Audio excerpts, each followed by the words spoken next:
Welcome to Bed Crime Stories Podcast.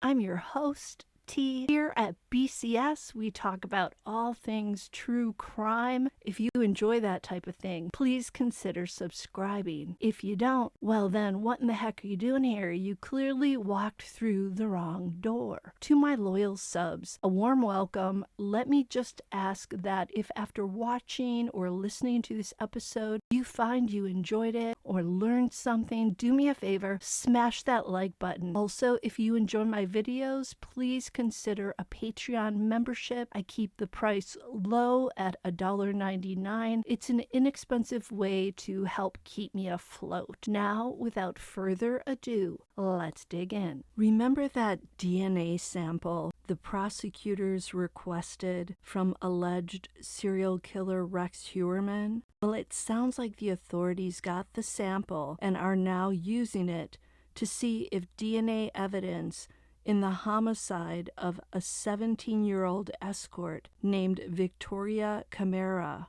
in 2003 in Las Vegas is connected to Rex Heuermann. The Las Vegas Police Department's DNA lab will be conducting a direct comparison of Heuermann's DNA to DNA recovered from New Jersey single mother and escort Victoria Camara. Those results will be available in 6 to 8 weeks. According to Victoria's cousin, Victoria had a rough home life. Her father was absent and her mother was a drug addict. When Victoria found herself a teen mother to a baby girl named Savannah, she began working as an escort to support herself and her child. According to Victoria's cousin, she ended up in Las Vegas through human trafficking. Because Rex Heuermann purchased a timeshare in 2004 and another one in 2005, and because Victoria's death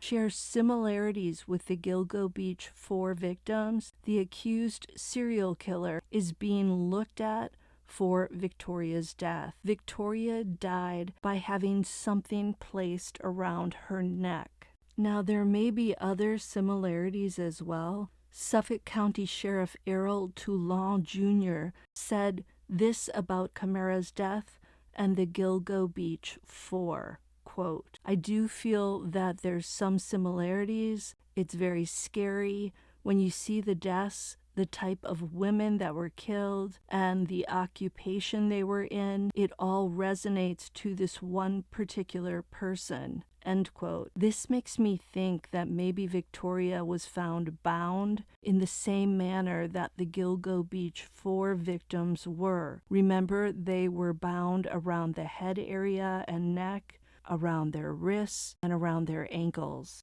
Victoria's body was also dumped in a remote desert area off Highway 95 near Boulder City, which is about 30 minutes outside of Las Vegas. Her body was found on August 11th of 2003 at 7:18 a.m. A gravel truck driver discovered the body. It was in the desert just south of the Hall Road, located at 1,200 feet west of U.S. Highway 95, mile marker 52. The authorities believe that Victoria was done in the Las Vegas area and then transported to this other location. I also heard on Law and Crime that 3 other Las Vegas young escorts were also done in and dumped on the side of the road during the same period. That would be 2003 through 2006. As Camara. Those cases may also match Heuermann's alleged MO. Note that a Las Vegas news station reported that the bodies of 5 sex workers were found dumped on the side of the roadways right when Heuermann was buying his 2 timeshares in Las Vegas. These 5 escorts were found wrapped in cloth, much like the Gilgo 4 victims. Note that Victoria Camara had been arrested several times in Vegas for things like soliciting prostitution, possession of a false identification, being a minor in a casino, and loitering in a casino. Camara also went by the alias Samantha Sanchez.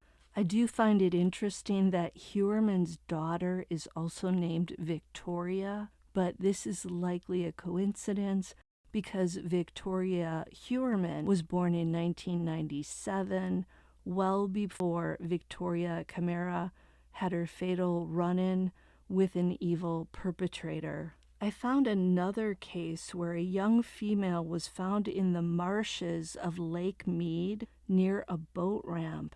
On March 4th of 2006, African-American Vanessa Zambrano. Note that her death was ruled a homicide, but there was no mention made about how exactly she died or if she also worked as an escort. Note that 2 weeks after Heuermann bought the condo in 2005, Lindsay Marie Harris, who worked as an escort, disappeared on May 6th of 2005. She was somebody who advertised on Craigslist, and her body was found a month later in Illinois. Moving on to a new topic, Rex Heuermann's time in the Suffolk County Slammer. He is said to be settling in nicely to his new life in the Suffolk County Correctional Facility. He's in an isolated housing unit where he does everything alone, from eating to his recreation time, and he is unable to speak to other prisoners. Heuermann is also now reading, although it's not known what exactly he's reading. He also requested religious services and was seen by a member of the Roman Catholic Church. It's unclear if it was a priest. Can you imagine having to go in and talk to this guy? Personally, I'd be terrified. I would feel like Clarice in Silence of the Lambs. It's also unclear if he confessed to this religious member/authority. And most importantly, Heuermann has now had 2 visitors. One was his attorney, Michael Brown. The other remains a mystery. If I were to guess, I'd say it was either his wife, Asa Ellerup, or his daughter, Victoria,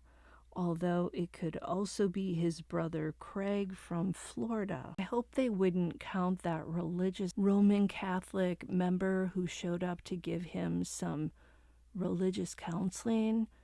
Maybe they counted that person as the second visitor. They're also saying that Rex has been making phone calls. I would imagine he's calling his wife and maybe his brother.